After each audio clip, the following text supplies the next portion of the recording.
do Senhor Jesus Cristo seja realmente cristiano,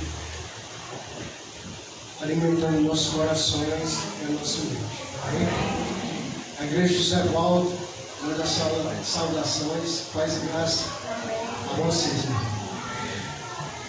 Como o nosso irmão, ele leu sobre o chamamento, a palavra de Deus, ela vem relatar sobre que cada um de nós devemos desejar, como um recém-nascido, o genuíno leite espiritual para a salvação da nossa alma.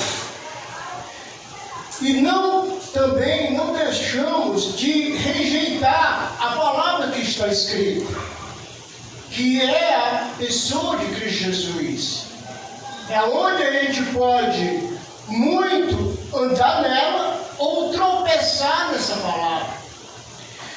E Pedro ele deixa registrado que nós somos o que? Sacerdócio real, nação santa e povo de propriedade exclusiva de Deus. Com o fim, qual o fim? Qual o nosso chamamento? De proclamar as virtudes daquele que nos chamou da maldição, das trevas, para a sua maravilhosa luz. Esse é o desejo de Deus para as igrejas de Cristo. Não só aqui na Esperança, mas na própria Igreja Universal que Ele estabeleceu. Cada um de nós fomos chamados com esse propósito. E eu estava vendo aqui que nesse chamamento, cada um de nós vamos passar por lágrimas. Vamos sofrer, como Jesus ele sofreu, sendo justo, mas ele foi obediente até a morte de cruz. E Sebastião estava falando sobre os 5 passos aqui da gente se tornar cristão, do momento da gente se tornar cristão. E eu vou falar aqui sobre o último passo, e eu vou pegar até um pouquinho da pesca dele, o último passo, que é a perseverança. Porque nós fomos chamados realmente para divulgar, proclamar e chamar o povo das trevas para a maravilhosa luz. Sabendo que o Deus desse século, como bem falou o irmão, ele cegou o entendimento de muitos. Se você olha hoje a igreja de Cristo, triste dizer, mas ela está sendo engolida pelas denominações. As denominações estão ganhando o campo. E esse campo era para ser de quem? Nós. Porque nós somos o baluarte da verdade. A bandeira que Deus a levantou através de Cristo para cada um de nós viver através dela.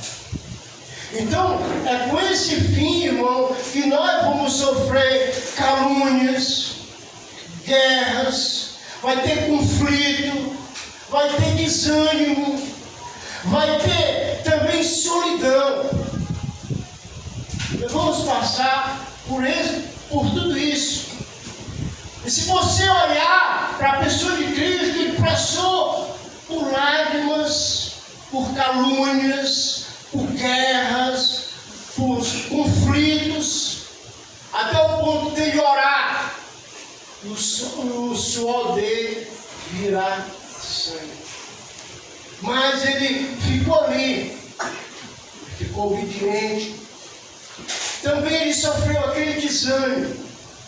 Pai, passa de mim esse caso. Mas não seja como eu quero, mas como o Senhor deseja. E foi feito como o Senhor deseja. Cada um de nós estamos aqui. Cada um de nós estamos aqui porque teve alguém que deixou a sua casa, o seu conforto, a sua rede. E chegou batendo na nossa porta. Eu queria mostrar aqui, falar aqui sobre Jesus. E aí, muitos de nós, no mundo inteiro, fomos chamados. E essa é a maneira bíblica de chamar. Efésios capítulo 2, vamos para lá. Efésios capítulo 2 diz que nós vivíamos de acordo com o príncipe da potestade do ar e do espírito que opera, que atua no filho da desobediência, nos quais também todos nós andávamos, segundo a inclinação da nossa carne, fazendo a vontade da carne e dos pensamentos. E é interessante que Paulo ele não está falando aqui, a gente usa muito esse texto para mostrar para o pagão sobre a vida dele pregressa. Mas a gente tem que olhar que Paulo está escrevendo aqui com a igreja. E é a igreja de Éfeso, mostrando que eles viviam assim. E até o próprio Paulo se coloca, eu também estava nessa situação. Mas Deus, sendo rico em misericórdia, versículo 4, um grande amor que nos amou, estando nós mortos nos nossos delitos, pecados, nos deu vida juntamente com Cristo.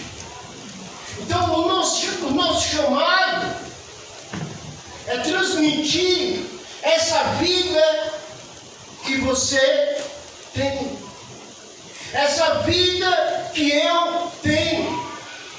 Devemos estar transmitindo essa vida para esse mundo.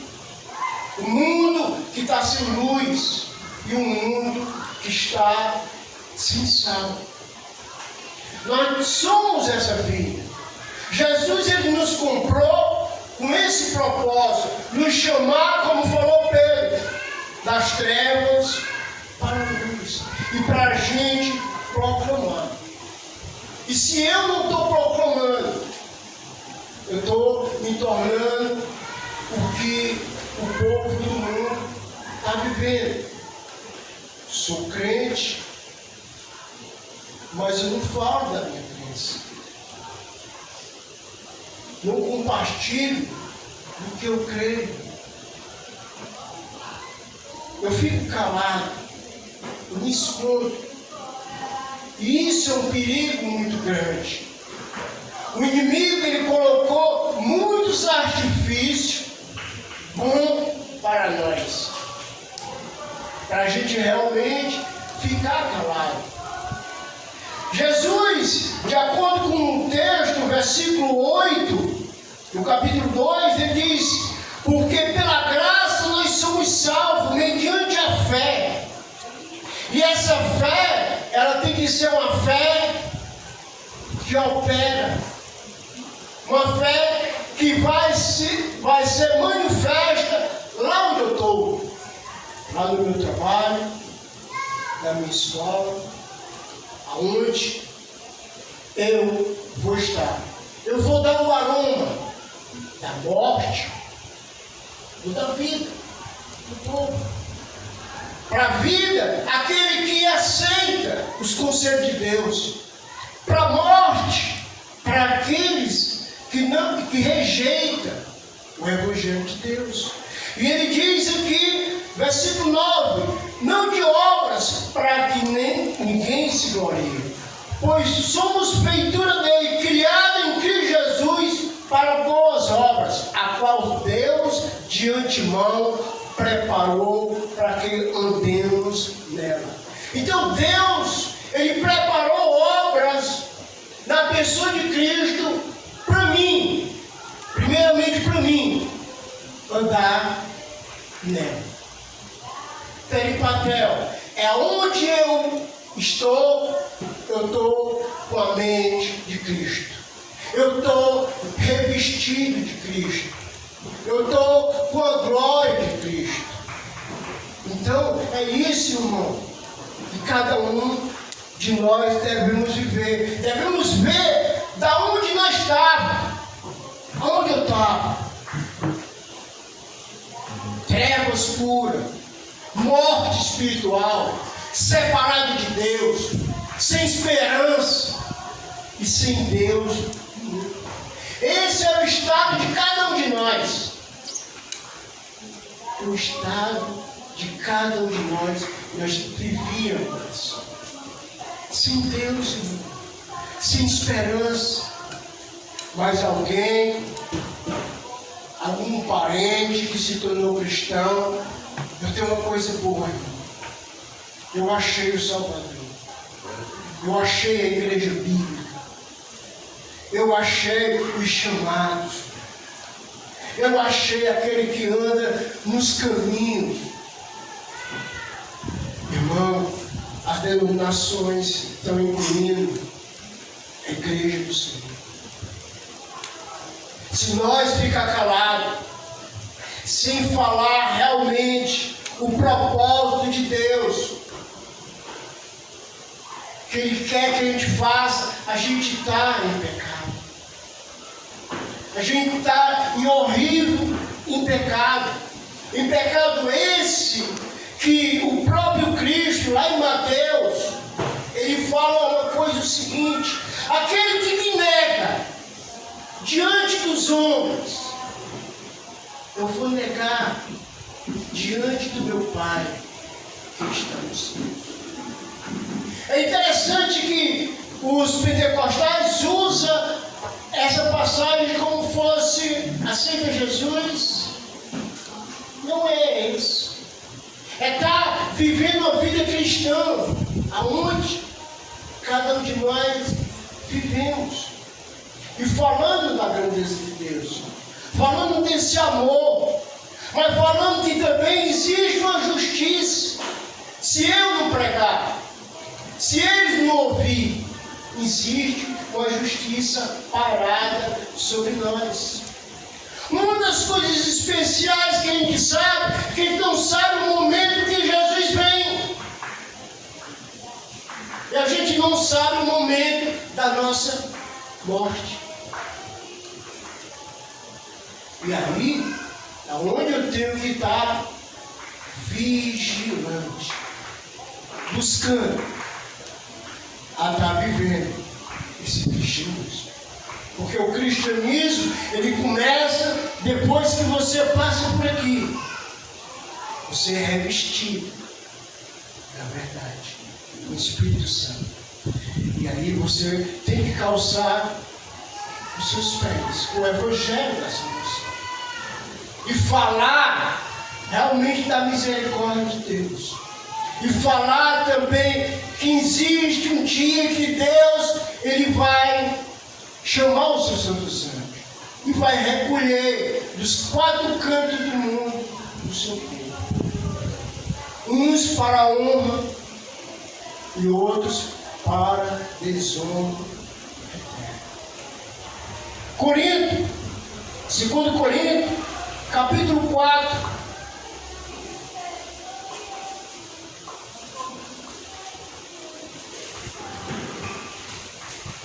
Segundo Coríntios, capítulo 4, versículo 7.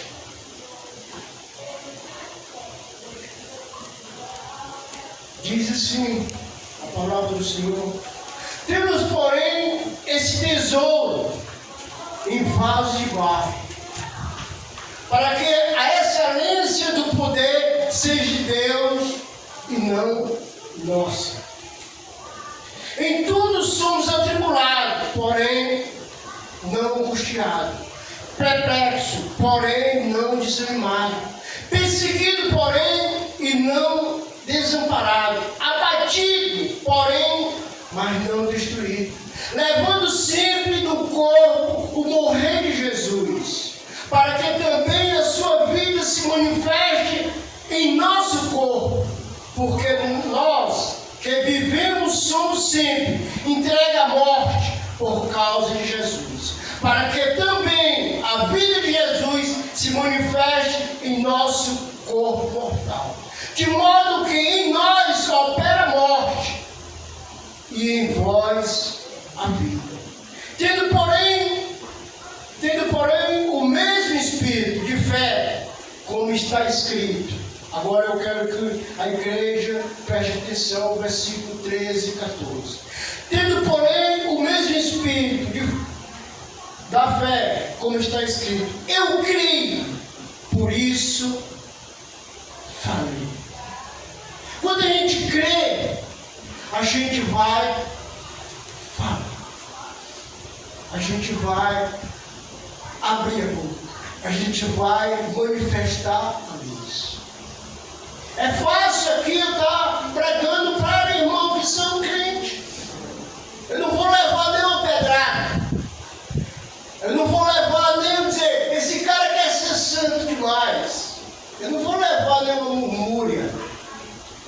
Meu pai não vai se reconhecer comigo. É nesse ponto.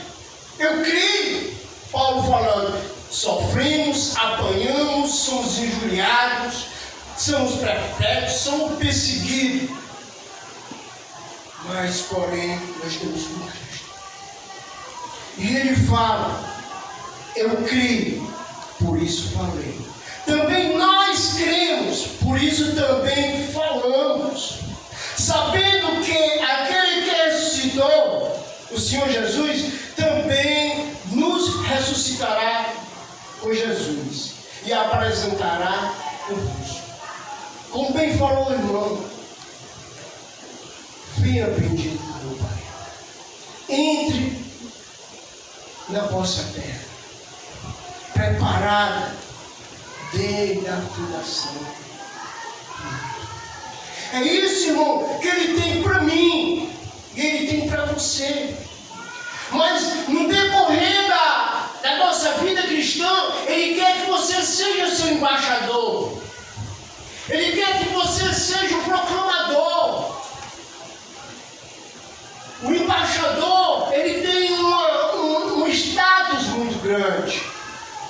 Lá nos Estados Unidos, tem um brasileiro lá, que se um brasileiro lá na América está passando necessidade, corre para lá para a embaixada e é socorrido por esse embaixador.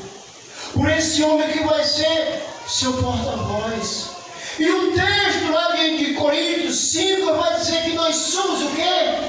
Porta-voz, irmão, de Deus na terra.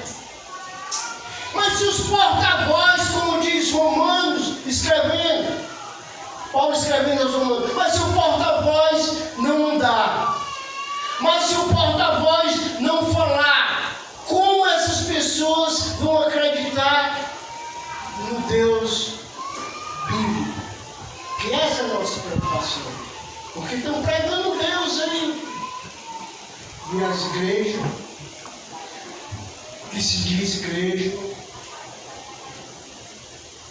sinagogas de Satanás estão cheias.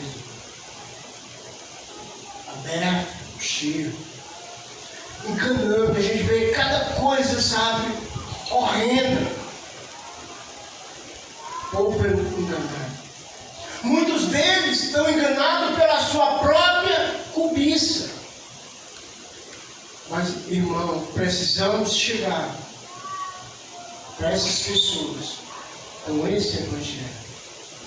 O Evangelho da salvação. Abra comigo ainda em 2 Coríntios capítulo 5, versículo 18.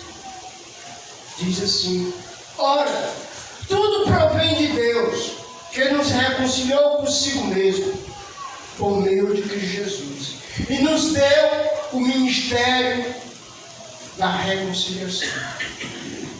Isso aqui é forte, irmão. A gente, às vezes, lê a Bíblia correndo e não vê o que Deus ele colocou nas suas mãos.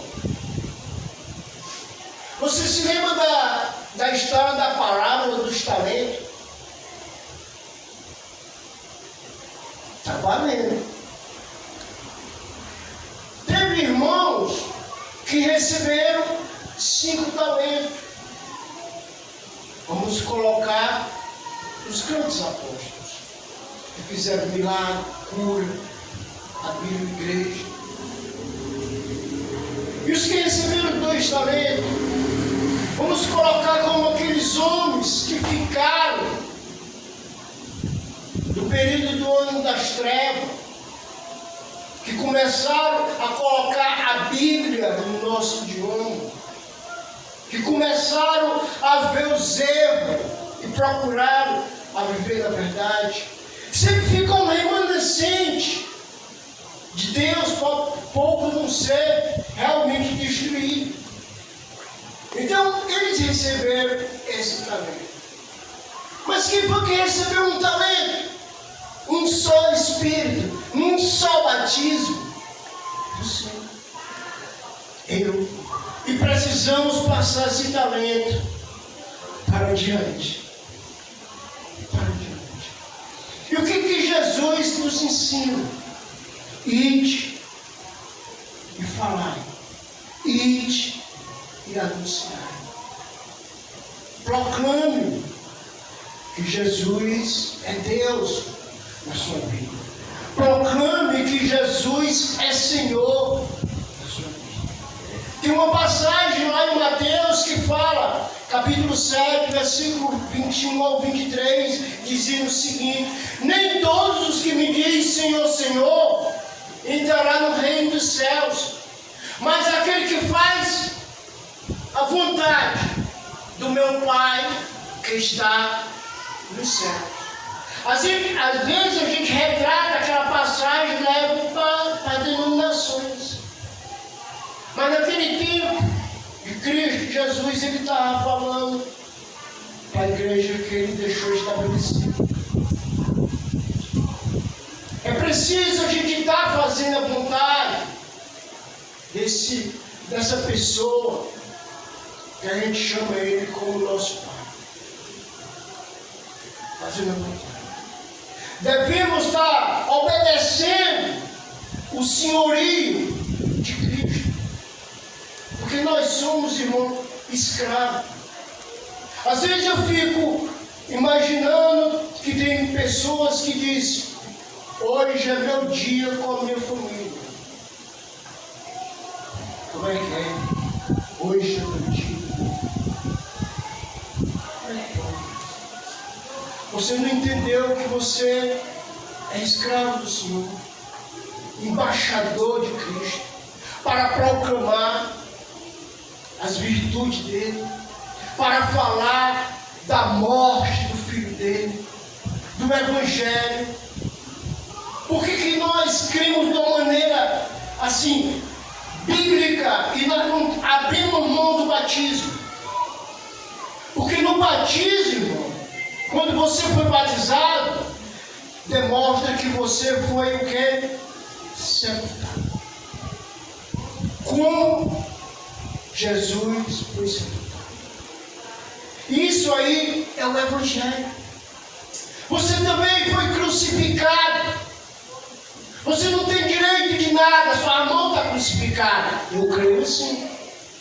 Se a sua mão está crucificada, você não pode matar, você não tem o direito de matar nenhuma muriçoca que pouse no seu rosto. Quando Jesus estava crucificado, cheio de marca de hematoma, olho inchado, todo quebrado, dente quebrado, o que aconteceu com ele? As moscas estavam lá. Ele não podia, de maneira nenhuma, fazer nenhum gesto. Porque ele se entregou. Se entregou por você. Se entregou por mim. Quando um pagão senta ali no ônibus comigo, o Espírito fica falando uma coisa. Diz uma coisa. Se não está acontecendo isso com nós, irmão, como bem falou, irmão, a gente está morrendo espiritualmente. A gente tem que sentir repúdio desse mundo. E tem que sentir amor por aquele que está caído. Por aquele que está caído. Versículo 18, perdão. Ora, tudo provém de Deus, que reconciliou consigo mesmo, por meio de Cristo, e nos deu o ministério da reconciliação. Guarde isso na sua mente. E no dia do juízo, você vai dar conta desse ministério que você recebeu. 19. A saber que Deus estava em Cristo, reconciliando consigo o mundo. Olha só, Deus trabalhando em Cristo, reconciliando o mundo, que somos nós, no seu Filho. Esse é o nosso trabalho. Porque Ele deixou o ministério da reconciliação. Você sabe que o maior seu amigo de trabalho, ele vai para o inferno. E o sangue dele está sobre a sua cabeça? Tinha um profeta que falou isso. Ezequiel. Paulo também, lá no capítulo 20, diz: olha, eu não deixei de pregar as boas novas, eu fui em casa, ensinando, mostrando que o sangue de vocês não está sobre mim. Velho Testamento e Novo Testamento. O que quer dizer isso? Quando uma palavra tem um início no Velho Testamento que ela é repetida, no Novo Testamento é porque está em vida. Ela está em vida. E precisamos acordar para isso. Vir para a igreja, adorar. É bom. Mas precisamos estar adorando na segunda, na terça, na quarta, na quinta. Aí, se eu estiver na sexta e no sábado, eu estou o quê? Me examinando. É o mesmo. De Deus, a gente não pode. De maneira nenhuma. É difícil, irmão, ser cristão. Muito difícil. Tem uma televisão gostosa. Tudo que o inimigo nos deu é maravilhoso. Diga que não é, você está mentindo. Mas devemos, nem tudo me convém, nem vai me dominar. É isso, irmão. Tanto para a bebida como para outra coisa. A gente tem que estar, sabe, sempre vigilante. Humilde e presente. E hoje esse presente está na nossa mão. Aqui às vezes a gente está mexendo. Isso acontece quando pessoas estão dando uma olhada em alguns textos bíblicos. Entra vírus, aparecem mulheres de maior ali. Para essa ferramenta, a ferramenta de Deus, o diabo também está usando. Devemos nos acordar. Quanto tempo eu passo no celular? Quanto tempo eu passo com as escrituras? No dia. É um exame. Eu não vou ter nada para passar se eu não tiver me enchendo do Espírito do Senhor. Eu não vou ter nada para ensinar se eu não estiver descansando na palavra de Deus, buscando na palavra de Deus, algum alimento espiritual para nós. O texto lá de 1 Pedro diz: desejai como recém-nascido, genuíno leite espiritual, para a salvação da sua alma, da vossa alma. Devemos estar fazendo isso. Versículo 20. De sorte que somos embaixadores em nome do Senhor Jesus, como se Deus exortasse por nosso intermédio. está exortando as pessoas do mundo do seu intermédio? É uma pergunta que a gente deve fazer. É interessante, de sorte que somos embaixadores em nome de Cristo Jesus, como se Deus exortasse por nosso intermédio. Em nome de Cristo Jesus, pois rogamos que vos reconciliei com Deus. Versículo 21. Aquele que não conheceu o pecado, ele o fez pecado por nós, para que nele fomos feitos justiça de Deus. E nós, na qualidade de cooperadores, com ele também vos exortamos a quem não receber em vão a graça de Deus. Nós não devemos, de maneira nenhuma, que nós recebemos, tornar uma coisa. Esse negócio de crente é balela.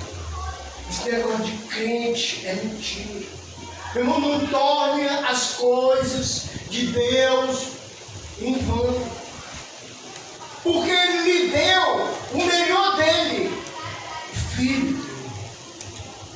Muitos têm pais aqui, muitos têm filhos aqui. Pior pessoa dessa rua que você tinha coragem de entregar para morrer pelaquela pessoa, eu acho que de maneira nenhuma. Mas Deus fez prova a Abraão, pediu o filho dele, e na hora que ele ia meter o cutelo lá, se tu pode fazer isso aí, eu também posso. E ele fez. Quem matou Deus? Que é Cristo Jesus, os nossos pecados. Quem ressuscitou Deus? Deus, que era o único que poderia ressuscitar Deus. E ele fez isso com cada um de nós. Então não devemos tornar as coisas de Deus em vão. Versículo 2 do capítulo 6. Porque ele diz: eu te ouvi no tempo